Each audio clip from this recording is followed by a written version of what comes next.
TorahCafe.com.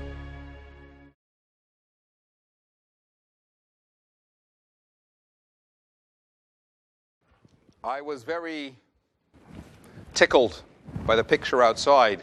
You know, the topic is the topic, looking for the hero inside yourself. And they've got Superman lying there, as you will have noticed, on a couch, just thinking and looking for the hero inside himself as well. And that makes me consider about a very famous passage from our sages that declares there is none righteous, or from the scriptures rather, there is none righteous upon the earth who does only good and never sins. Ein tzadik ba'aretz asher ya'aseh tov v'lo yachta. Which really we will have to assume for the moment means simply that nobody is perfect. No one. Everybody sins. Which means whether you are Abraham, our forefather, or John Doe, the milkman, you are a human being. You have your own natural characteristics. You have your own character flaws, as common to all mankind. We are all destined to sin to one extent or another, on one level or another, during some point in our lives. In other words, really, on one level, what that means is that there is no essential difference between you, me, and Abraham, our forefather. That God spoke to him and that God never spoke to me or you. Well, first of all, I don't know about you, but who says God never actually spoke to me? And the truth be told, are you sure that God never actually spoke to you? Okay, granted, we're not talking about where it's a direct communication, where you're sitting at your computer and all of a sudden you hear, bing, hey, you, yes, that's right, I'm talking to you. That's not what we're talking about. There are any number of other ways by which God can actually communicate. So how are you so sure that God didn't communicate with you? And moreover, I suggest to you that sometimes the lack of communication, as it may have transpired, as it occurred with our forefathers, and maybe doesn't happen with us, is not necessarily a symptom of some kind of shortcoming in ourselves, a flaw in our own ability or character, but maybe it reflects just the sort of generation in which we live. In other words, this: God created a perfect world, pure, pristine. Adam and Eve were put into that world. And thereby, you cannot measure them by the same yardstick as you would measure ourselves, because, frankly, they were created by the hand of God himself. That they had this relationship with God is not something that we can properly understand, because they were the first man and woman in a perfect, flawless, sin-free, germ-free world. And then they eat from the tree. Think about it in the context of an operating theater. Okay, you have a pure, spotless, germ-free room. Think of the impact of that very first germ that is released into the room. And as much as beforehand you could perform whatever surgery you wanted in the room, now it's contaminated. All subsequent germs that will come into that room pale in significance against that first germ, and that therefore life is different. And on that basis, therefore, after Adam and Eve commit their first sin, already with them the communication is no longer on the same level. And then after that, God cleanses the world, as it were, through the floods, the waters of the flood. And so again, it becomes something of a germ-free world, so to speak, albeit that it's never quite the same. You know, you can scrub down an operating theater, you can wash it, but the paintwork isn't the same. It's been scrubbed down. It's not the same as when it's first painted. It's lost some of its sparkle. The washed tiles on the floor, clean though they may be, are never quite the same as when the tiles were first laid down brand new. Our forefathers Abraham, Isaac, and Jacob are born into this world. They themselves are still so much closer to that initial point of creation. True, there may have been more corruption in the world as a result after Adam and Eve, but on balance, it's still a relatively new world. It's still a fresh world. It's like a car, maybe not brand new, but only a few years old. It still has its sparkle. The engine still purrs. But you and me, we're all these many years on. Many, many years on. It's the same world. More discovered, more developed, but the same world nonetheless.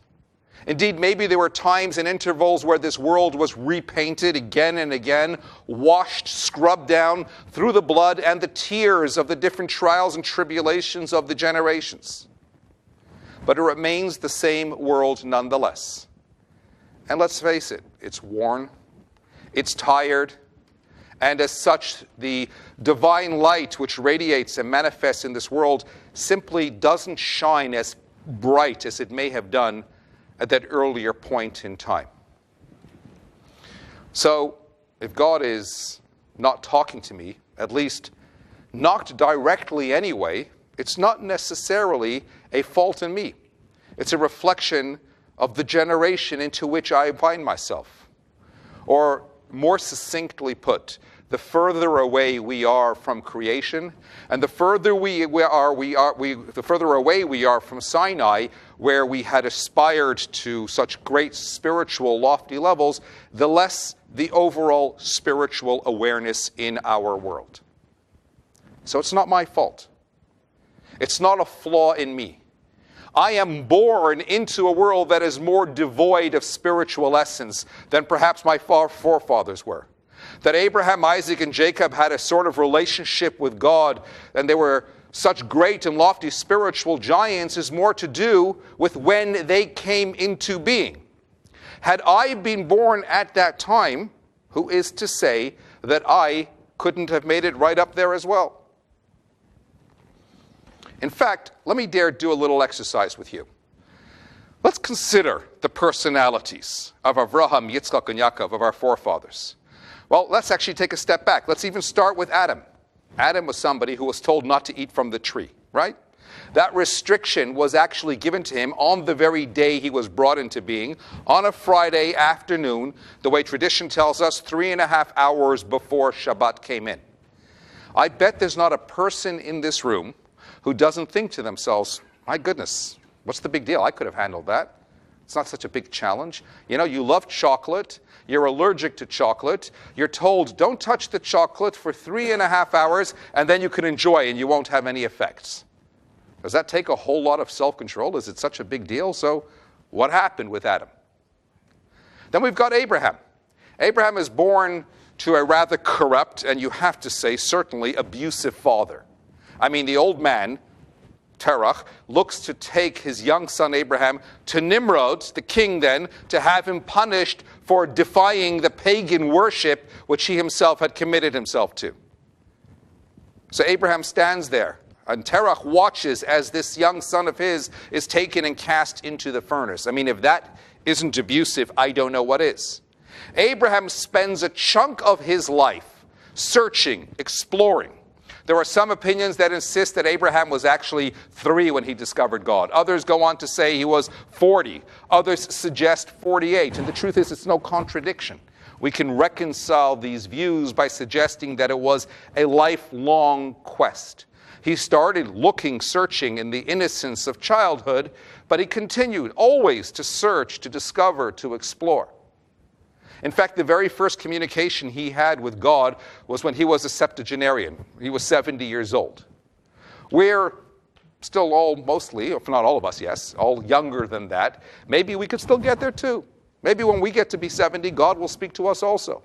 Don't we also, like Abraham, go through life through a continuous searching process? In fact, isn't that why we're here at a Jewish retreat? Part of that exploration, to learn, to discover more. So that's Abraham. Isaac, it would seem, was a total recluse. You don't find a whole lot about him. You don't really read so much about him. He stayed inward most of the time. Where the Torah dedicates 3 portions to the life of Abraham and no less than 6 portions to the life of Jacob, there is but one little section discussing really about the life of Isaac in one portion. So where is his actual greatness?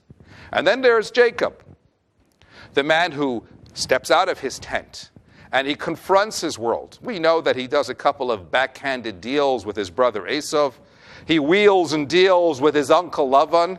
He has at least one street fight that we know of with some angel and several other showdowns. He deals with the passion rivalry of a couple of wives. His life, in a certain sense, seems to mirror so much of the very struggles that many of us go through in a typical lifespan. So why is he the most beloved of the forefathers, and what makes him actually greater than you and me? Now let's consider their parental ability, their children. Isn't it amazing, really amazing, how from time immemorial, from the very beginning, our ancestors grappled in actually raising their children and dealing with their children's diverse personalities. Abraham had 2 sons, right, as we know, one of whom proved a real success, and the other who became something of a real rebel, Ishmael. Yitzchak himself had 2 sons, one who gave him tremendous nachas, Jacob, and the other brought scorn and shame on the family name, Esau. Jacob himself had 12 sons, one whom he favored over all of the others, which prompted this terrible sibling rivalry that led to so much heartache and despair. I don't know, maybe Abraham was too preoccupied with his mission of converting the outside world that he neglected, even if only somewhat, what was going on in his own home environment. You know, a not too uncommon problem in many rabbinic or professional homes today. Isaac probably knew of maybe only one educational approach. Some commentaries are critical of how perhaps he tried to apply that one approach to both his twin sons, whereas in reality they are diverse personalities. And therefore with Esau he met with proportional resistance. Jacob maybe was driven by the guilt of the loss of his beloved wife Rachel, and therefore showered his one son, that son of that marriage, Joseph, with extra affection, smothering him with love, but in the process alienating all of the other children, prompting the rivalry that ensued. In other words, what I'm really trying to say is this. On one level, these are great men whom we read about in the Bible. And let's face it, let's be honest, come on, when someone's life becomes enshrined in a biography, when there's a book written about somebody, it takes on a whole different dynamic. All of a sudden we see them in a little bit of a different light. After all, their life was important enough to be written about, to be published. People are willing to actually pay money to read about them. So that makes them that little bit more important, arguably. How much more so when we talk about our patriarchs, Abraham, Isaac, and Jacob, who were written about by the greatest author, no less, and who insisted that their life stories be published in his Bible. On the other hand, their life patterns, the challenges they confront, the micro and macro dimensions of their lives seem to be, on some level, rather unremarkable, more proportionate to the times and the circumstances in which they find themselves. Had we been living then, would we also perhaps not have made it right up there?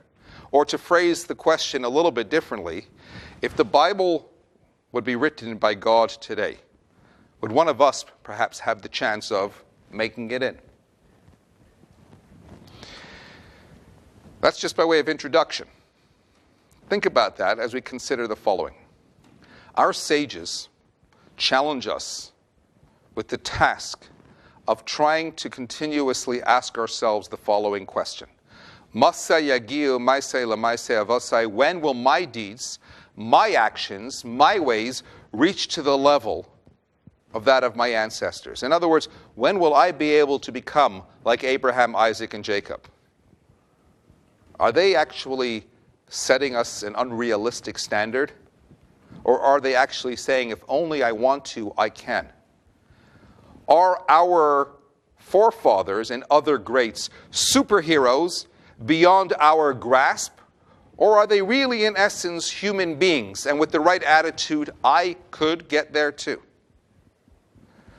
There's a very well-known story you may have heard before about the 19th century sage, Rabbi Vanapol, who once said, when I pass away, and I will come before the heavenly tribunal, and they will ask me, Zusha, why were you not like Abraham? I will have an immediate and ready response. Abraham, dear God, you appeared to Abraham. You never appeared to me.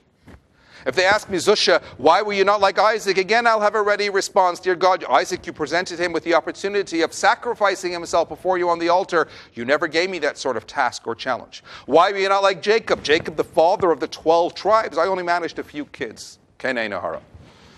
Moshe, Aaron, David, he says, whoever they ask me, I will always have an immediate and ready response. There is but one question, which if they ask me, I will have no valid answer. And that is if they ask me, Zusha, why were you not like Zusha?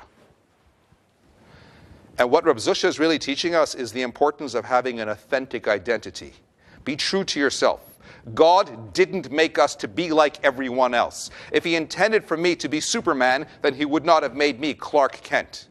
Each of us is supposed to be Zusha or Chaim or whatever your name may be.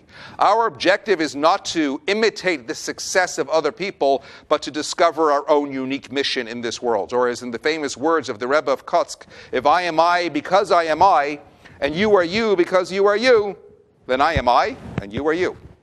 But if I am I because you are you and you are you because I am I, then I'm not I and you are not you. We're not being honest to our own identity. Instead of trying to be everything to everybody, we have to pursue our own destiny to find out who Zusha really is.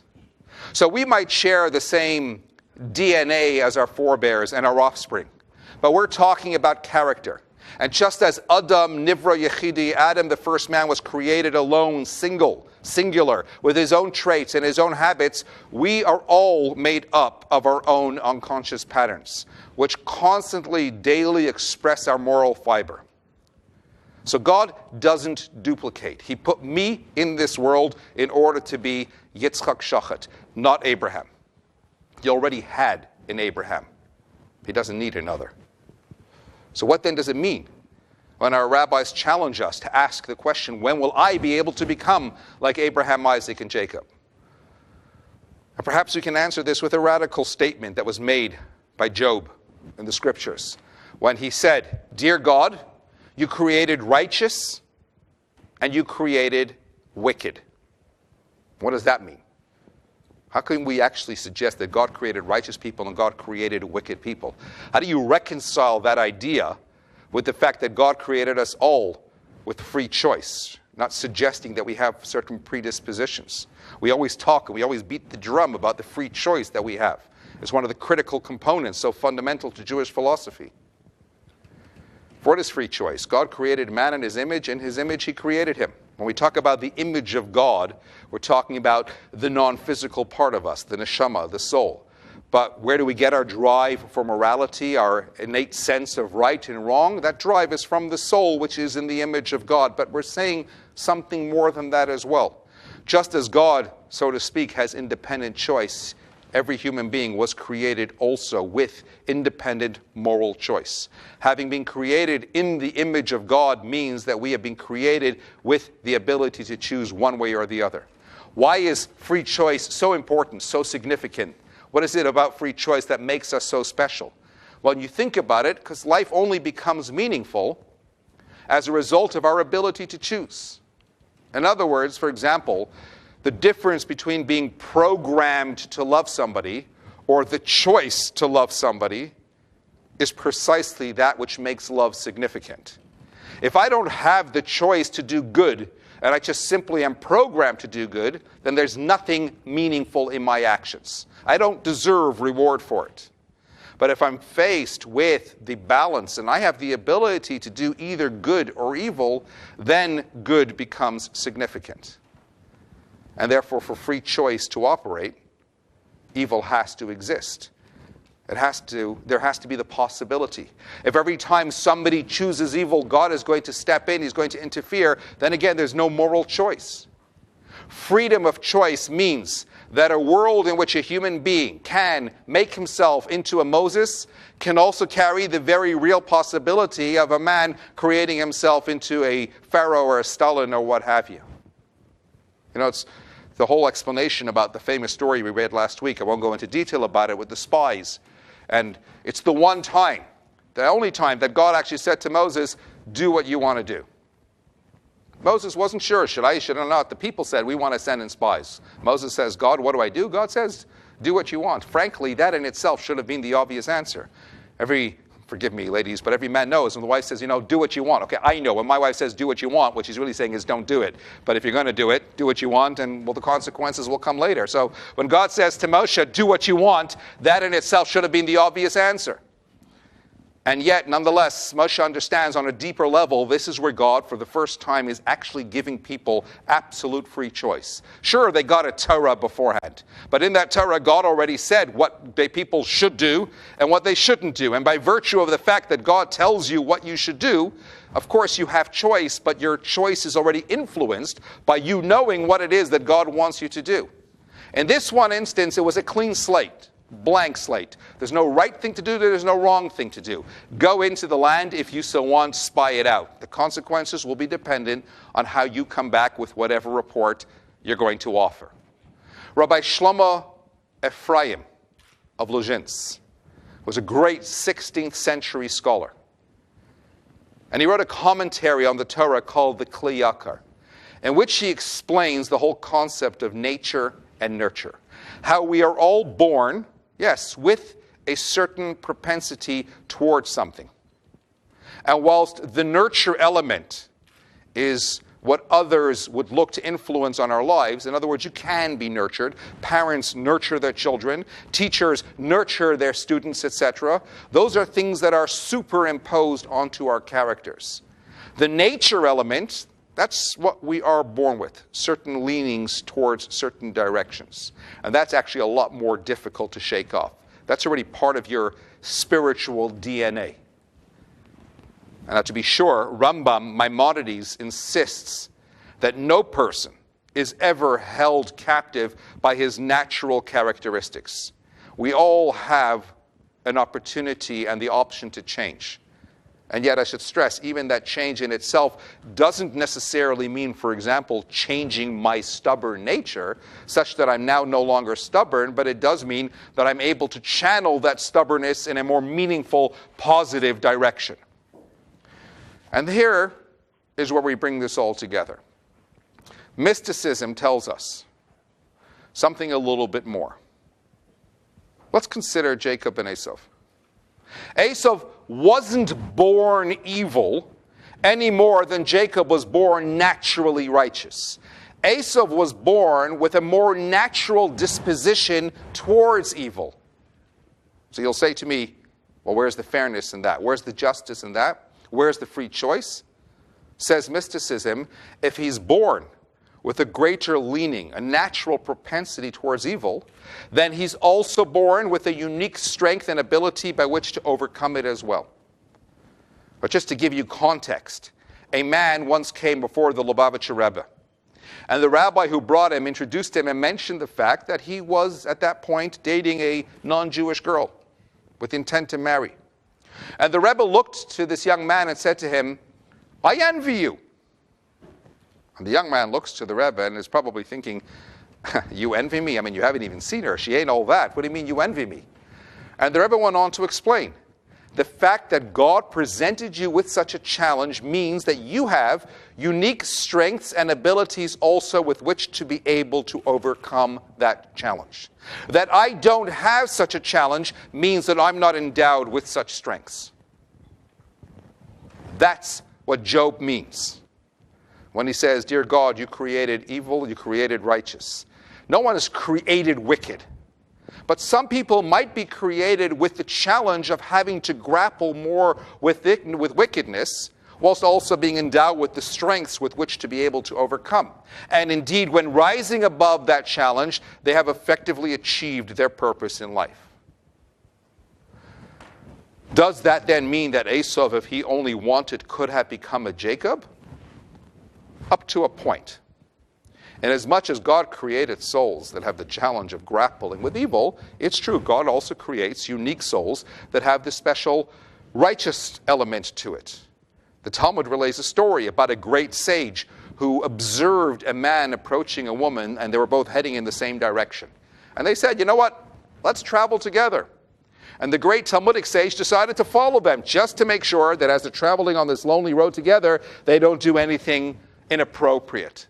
And he watches as they travel the whole journey, and then they part ways. And he laments and he thinks to himself, I'm not sure if I would have been able to withstand the challenge, being all alone with this young, pretty woman on that long journey. And yet his colleagues said to him, don't feel bad, because kol hagodol mechaveroi, whoever is greater than the other, yitzrei godol mimenu, he also has a stronger inclination. In other words, as they say, the bigger you come, the harder you can fall, not that the harder you do fall. In other words, the more righteous you are, it works the other way as well. The more sometimes the inclination gets in to try and interfere with that process. However, there's something beyond that as well. There is such a thing as a righteous soul, unique souls that God will have created that can connect to God in a way that other souls cannot. What makes one man a prophet and not another? If I work on myself all my life, and I scale the heights of spiritual euphoria, I study all of the Kabbalah and everything else, will I automatically become a prophet? Will I receive direct communication from God? The answer is no. You will likely develop something called Ruach HaKodesh, which is a certain spiritual sensitivity that will enable you to sense and feel things on a different realm of reality, but only the one who is endowed with the unique soul of a prophet can have that ultimate experience. And therefore, just as Job, you created righteous. Abraham, Isaac, Jacob, Moses, they were endowed with these special souls. Does that mean they could have messed up? Of course they could have. Otherwise, they wouldn't have free choice. But their natural inclination was towards good and righteousness, and they always ensured to stay the course throughout. Well, where does that then leave you and me? You know, Beethoven started to go deaf at the age of 20, and he still went on to compose beautiful masterpieces. Mozart started playing music at the age of 3 and composed already at 5. They are gifted. They have a unique talent. Does that mean that I cannot become a brilliant musician? Maybe. I don't know until I'm going to try. But in all likelihood, if I really apply myself, I could become good, maybe even real good. But I don't have their musical ability. I wasn't born with that nature. Indeed, I might in fact be tone deaf. So why him and not me? I don't know. That's God's business. So far as I'm concerned, and this is the point, God made me to be as great as I can be. I can be brilliant in a million other ways.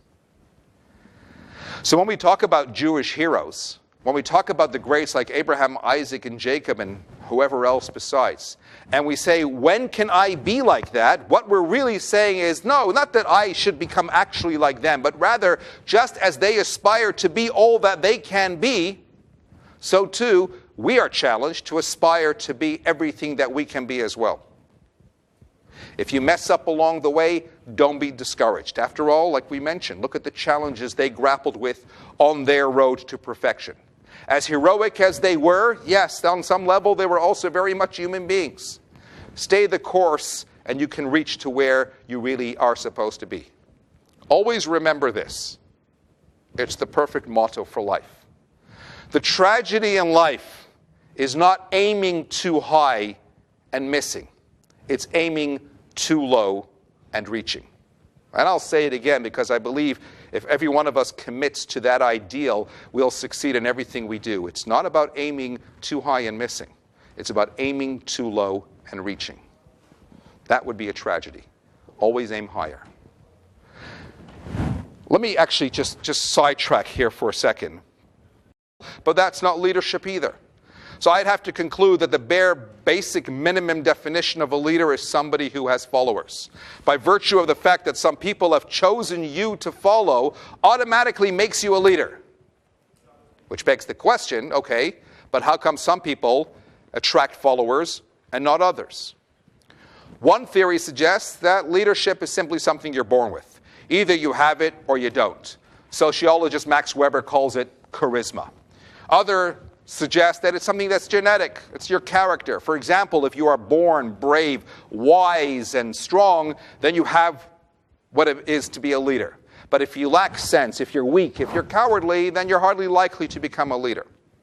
Others suggest still that it's a set of circumstances in which the individual finds himself into which he blends, which means that it's the French Revolution that in effect created Napoleon rather than the other way around. Henry Ford once said, you can't build a brand reputation on what you're going to do. Leaders are more than just mere visionaries who talk about their dreams. They act upon them and they constantly demonstrate by way of example. They have more backbone than wishbone. Leaders are what leaders do. That's what separates leaders from managers. Leaders start things. Managers only simply keep things going. Leaders trigger and shape change. Managers just look to try and keep disorder and change at bay. In fact, I suggest to you, a lot of people, politicians in particular, might start out as leaders, but then become more managers because they find themselves struggling with and controlling the very chaos that they created. In fact, one of the tests of leadership is the ability to recognize a problem before it becomes an emergency. The world in its current chaotic state reflects the obvious lack of world leadership today. But when you go through Jewish history, you'll come to a lot of a closer definition of leadership. Again, let's look at our patriarch Abraham, someone who left his personal comfort zone. It wasn't about him. And he made it his life's mission to impact other people. He wasn't looking for recognition, for official status, he wasn't even looking for followers. Those things emerge of their own, as they inevitably do with true leaders. Simply committed to the task at hand, he found himself lifting the spirit and encouraging a lot of waning souls along the way. That's what the definition of a leader is. In fact, in contemporary society, we talk about Rabbis. A Rebbe is described as a Jewish spiritual leader, especially of a Hasidic sect. They will invariably have Hasidim or followers. Unfortunately, today you find infighting in certain sects where a Rebbe passes and there's a struggle as to which of his sons should become the next Rebbe. And I suggest to you, the mere yearning for power discredits the status. In other words, a Rebbe who wants to be Rebbe can't really be a Rebbe. Someone once said, any kind of appointed leadership in itself is by definition not real leadership. And I think there's some practical truth to that. Because when you're appointed to the position, then you are already limited by the politics and the philosophies of those responsible for the appointment. There's going to be a certain slant in the decision-making process.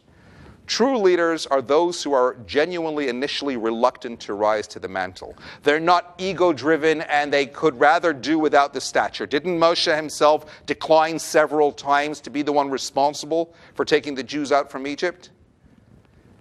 Again, sometimes you have a power struggle between the people who want to lead. And to my mind, the mere yearning for power discredits the status. When Maimonides traces the history of Abraham, he talks about him having transformed the lives of tens of thousands of people. At a time when pagan worship was commonplace, he moved away and managed to walk his own path, and in the process, stirring the conscience and spiritual awakening of the masses. And I maintain that like our patriarchs and like our matriarchs, we all contain the power to lead. Maybe not on the same scale as them, but certainly every one of us, within the parameters of our own confines, can tap into and lead and guide and direct in our own individual ways. Maimonides further observes that Abraham didn't get up and grandstand. He didn't make moving speeches and waxing lyric and courting applause in the way that some so-called leaders do today. That's not leadership. He approached people. He looked to reach beyond their hearts and into their souls, to tap into their individuality, to affect them personally. Great leaders are like the best conductors. They reach beyond the notes to reach the magic in the players. They tell that wonderful story about a community that was looking for a new rabbi to lead their community, to be the one to assume the mantle. And they went through so many different rabbis, and in the end it came down to two, a Canadian rabbi and an Irish rabbi. And these last two were given a test of different questions to answer. And in the end, they call the chairman of the shul, calls them both in, and he says, we're hiring the Canadian. And the other one turns around and goes, oh, sure, typical. Here we go again. Pick on the Irish guy. Be discriminatory. It's not fair. It's such discrimination. How dare you? And the chairman, unshaken, unperturbed, looked at him and said, look, to be honest, you both scored exactly the same on that written test. In fact, your answers were virtually identical. It's just in that very final question where the Canadian candidate, Rabbi, wrote, "I don't know." You wrote, "Me neither." If you want to lead, you have to be original. Was it Maggie Thatcher, former Prime Minister of England, once observed standing in the middle of the road is very dangerous. You get knocked down by traffic on both sides. Although, as the famous Rebbe of Kotsk said long before her, only an animal wanders in the middle of the road. You have to be, like Abraham, a nonconformist. You have to be a voice rising above the parapet.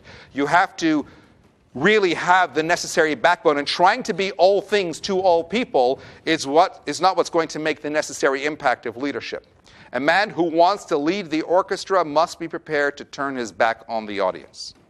That was the uniqueness of Abraham, a man whom, when he discovered a deeper truth, stayed on the path in defense of his principles. God said, "Lech lecha, go, keep moving, don't be afraid of change.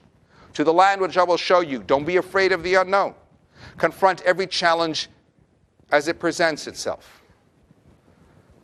And we all inherit that trait from Abraham as well. Just as a leader knows the way and goes the way and shows the way, that's perhaps a lot of what's lacking in the world today, and that's something that we can tap into within our own individual selves. It's like that other wonderful anecdote they tell about this big trial that was going down in a small town in America. And all the townspeople turned out to watch the proceedings. And the prosecuting attorney called his first witness to the stand, a grandmotherly, elderly woman. And he approached her and he said, "Mrs. Jones, do you know me?" To which she replied, "Yes, of course I know you, Mr. Williams. I've known you actually since you were a young boy, and frankly, you've been a big disappointment to me. You're unfaithful, you manipulate people, you talk about them behind their backs, you think you're a rising big shot when actually you're never going to amount to anything. Yes, of course I know you." The guy's like stunned into silence. He doesn't know what to say, so he quickly turns around and he says, "Mrs. Jones, can I ask you, do you happen to know the defense attorney?" And she says, "Of course I know the defense attorney, Mr. Bradley. I used to know him since he was a young child. I used to babysit him for his parents. To be honest, he's also a big disappointment. He's lazy, he's a bigot, he's got a drinking problem, he can't build a normal relationship with anyone, and his law practice is one of the dirtiest in the land. Yes, I know him as well." At which point the whole courtroom is in uproar and the judge is banging his gavel on the desk, and he summons both lawyers together and he brings them in front of his desk and he says, "If either one of you even thinks about asking her whether or not she knows me, I'm going to have you thrown into jail for contempt of court." You know, here's a question. What sort of reputation do we strive for in life? If we were going to be put on the stand one day, how do we want other people to know us, to describe us, to remember us? Because you know what? When God, at the end of the day, is not going to ask whether you ran a public company. He's going to ask if you made an effort to build a loving home and family. God isn't going to ask about the size of your house. He's going to ask about how many people you welcomed within. He's not going to ask why you had so many questions. He'll just want to know whether you at least searched for the answers. He's not going to ask why you didn't succeed in solving the world's problems. He'll ask simply whether you cared for your neighbor. And he's not going to ask you about how beautiful you looked. He'll just want to know if you looked for the beauty in other people. You have to believe in yourself, not just as an individual, but even more particularly as a Jew. Be aware of your abilities in order to best nurture them, to be able to apply them to your life's model. A humble but reasonable confidence in your own powers enables you to be successful and happy. And when you have that, you've got the world in your pocket. It's not even enough to simply think Jewish, nor is it enough to merely feel Jewish. For a Jew to reach his or her true potential and justify their real purpose for being, you've got to act Jewish. The beauty of the human spirit is that we have three fundamental faculties: machshava, dibur, maaseh. That is speech, intellect, speech, and action. As an intelligent, thinking, imaginative human being, man has all sorts of thoughts flashing through his mind constantly. Even holy thoughts. But they don't last. For thoughts to truly last, they have to be distilled into words and from there into action. I had a teacher who explained to us when we were quite young in school, in very elementary terms, what the definition of hell is. You know, we talk about this idea of heaven and hell and whatnot. He told us very simply, and actually there is sources to this. When our time comes and we stand before the heavenly tribunal, you're going to be shown two pictures. One of what you became and one of what you could have become. And if you think about it, there can be nothing more painful. Imagine if you're playing the same numbers every single week in the lottery. And then 1 week, you don't play the numbers. And that week, your ticket comes up. At that precise defining moment when you realize what you missed out on, imagine the incredible frustration, the indescribable sinking feeling, that sense of despair. The only difference is with the lottery, hey, there's always maybe still another chance. Keep playing the numbers. You never know. They might yet come up again, however remote and 1,000,000,000 odds that might be. But life isn't a lottery. The ultimate difference between this world and the next, in the words of our rabbis, is that this is the world of good deeds. This is the world of opportunity. This is the realm in which you can still become all that you can be. So maybe a worthwhile exercise once in a while is to just simply close our eyes before we go to sleep and try to look at those two pictures in our mind's eye of what we are and what we think and what we believe we can yet become. Richard Nixon once explained why his predecessor and rival, John Kennedy, was so loved while he was so despised. And he explained, when people look at Kennedy, they see what they want to be. And when people look at me, they see what they are. You know, God never ever imposes upon his creation, but he has a defined specific role for every single one of us. Exclusive accomplishments unique to our own individuality. There is something that I can do that no one else can do. There is someone that I can become that no one else can become. And God created everything en masse, a whole bunch of stars and all vast oceans and an abundance of vegetation and an entire animal kingdom. The one thing that was created alone, singular, was man, so that, again, in the words of the rabbis, he can say, Bishvili, for me, was this world created. And if this world was created for me, then I can do something with it. I can make something of it that nobody else can. You know, what you can become is preordained from above. Whether or not you become it is down to your free choice, how you look to maximize your potential to the extent that you grab life with both hands and you run with it. Because if Abraham was able to do it, then frankly, you too can become all that you can be. Let me just finish with this little anecdote about the man who comes home from work and he says to his wife, quick, get me a drink. It's going to start any minute now. She gets up, she goes and she gets him a drink. He sits down, he drinks it. He says, quick, I'm telling you, another drink, quickly, it's going to start. I'm telling you, it's going to start very soon. Fine, she gets up, she goes, she gets him another drink. He sits there, he says, okay, finished it. He gets another one, quick, I'm telling you, any second. She says, that's what you're going to do? You're going to just sit here and drink and just sit and drink, you lazy, good-for-nothing drunk. He says, it started. Life isn't starting any minute or even any second now. It started already. The course of Jewish history started with the onset of our exodus from Egypt. For more than 3,000 years, we've been trekking ever closer and ever sooner towards the apex, the culmination of our purpose, the salvation of our universe, as promised by God through all the prophets through the ages. It's not as if we should just be sitting around waiting for it to happen. We can make it happen. We all have powers within us with which we're able to make it happen, and if we access those powers, then we will make it happen. Before your neshama, before your soul came into this world, it undertook an oath of life. It committed itself to fulfilling a purpose. And then you came into this world and events took over.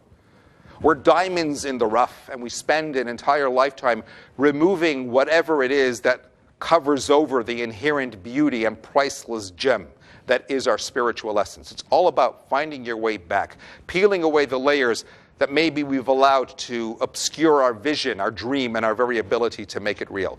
We all have greatness within us. We all contain something special. The primary purpose of the righteous within each and every generation is to help us access and get a glimpse of a vision of our larger selves. And then we have a responsibility to look to discover who we really are. Seek out, what is my uniqueness? Where can I make a difference? What can I bring to this world?